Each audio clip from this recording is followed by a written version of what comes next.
What's up, everyone? Welcome back to the Ayanna B podcast. I am Ayanna B, your host, the one and only. And this week, we are going to be answering questions related to the book Night by Yanni B. For all you audio listeners out there, if you can't see it, I'm holding the book right now. I don't think you needed to know that, but I told you anyways. Merry Christmas.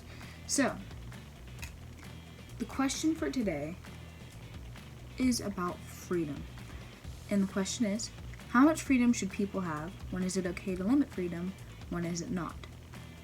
So, here's what I think. I think people should have enough freedom to speak and act and do what they want, but not enough to affect others' freedom. Like, you can't physically hurt people because that prevents their freedom. Like, if you hurt someone, say you hit them with a bat in the leg because you're crazy, they can't walk. You're prohibiting their freedom. So, no, don't do that. Also, you can't try to silence others' opinions. Like, you could argue, what about authority?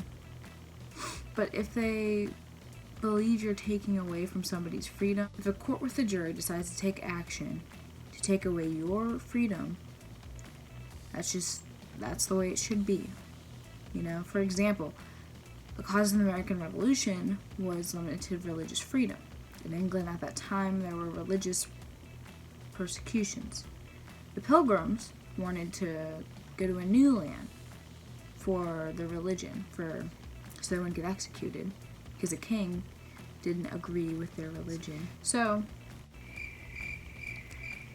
they wanted a new place to worship, so they found a new home, and the colonies began to grow. The point of the reason they left was for religious purposes. Another cause of the American Revolution was the Intolerable Acts.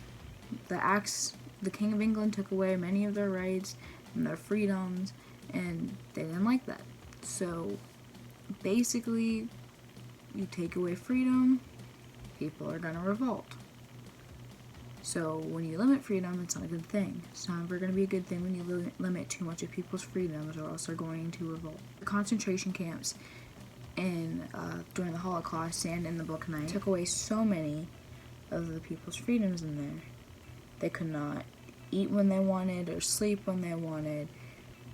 They couldn't talk when they wanted. They couldn't even use the bathroom when they wanted to. For example, on page 36 and 37 of the book, Ellie's dad goes and asks a guard if he can go to the bathroom. He says, and I quote, "Excuse me, can you tell me where the lavatories are?" The gypsy looked him up and down slowly, from head to foot. Then, as if suddenly woken from a heavy doze, he dealt my father such a clout, he fell to the ground. They also were not allowed to stop running during the evacuation in the novel, because if they were, they would be killed. They had to run, or they'd be shot, or stepped on, or trampled. Either way, they were going to die if they stopped running, prohibiting their freedom, making them stop running. They didn't want to run, but they had to live. Says a quote from the novel, "Pitch darkness, every now and then an explosion in the night. They had orders to fire on anyone who could not keep up. Their fingers on the triggers, they did not deprive themselves of this pleasure. If one of us stopped for a second, a sharp shot finished off another." Weasel, page 83.